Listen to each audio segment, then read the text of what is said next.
saw a baby critically wounded, and so many communities right now living in fear of bullets. Tonight, the White House is promising some help, and News 4's Andrew Siff is live in Long Island City in Queens, where the president now is meeting with community leaders at a school there. Andrew. That's right, Adam. In fact, the president is still here right now. You can see behind me the NYPD is setting up some of the barricades here on 21st Street and 37th Avenue here in Queens. President Biden is inside PS 111 with community leaders. We're talking about educators, also former gang members, people who are described as violence interrupters, who have some type of idea that prevention is a key to curbing gun violence. The presidential motorcade arrived in Queens just before 4 p.m. You can see President Biden waving from the car.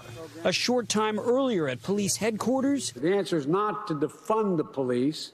It's to give you the tools, the training, the funding to be partners, to be protectors. Mr. Biden promising to help Mayor Eric Adams curb the rise in gun violence across the city. Far too long we called for backup, and it was not here. It is time to have that backup. The two men spoke to police officers, district attorneys, and elected officials, and the governor vowing a new crackdown on guns coming across the state line. It's going to stop right now.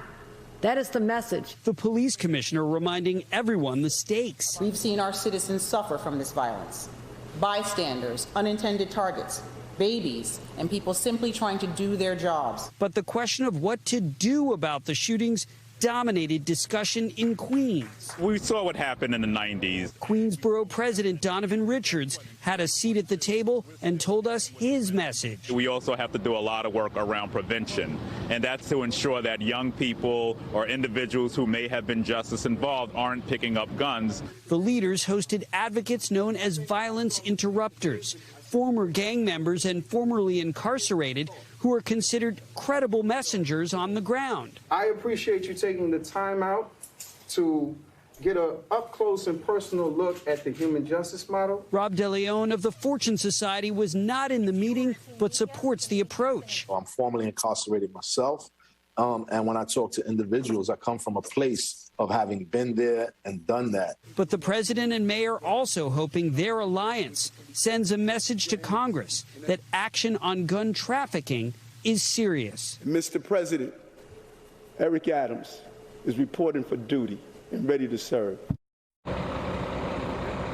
You saw the man speaking with President Biden inside this school here. That was Kay Bain. He is a community leader who's credited in large part with success at the Queensbridge Houses, formerly violent housing complex here in Queens, which recently celebrated 365 consecutive days with no murders. We're live in Queens. Andrew Siff, News 4 New York.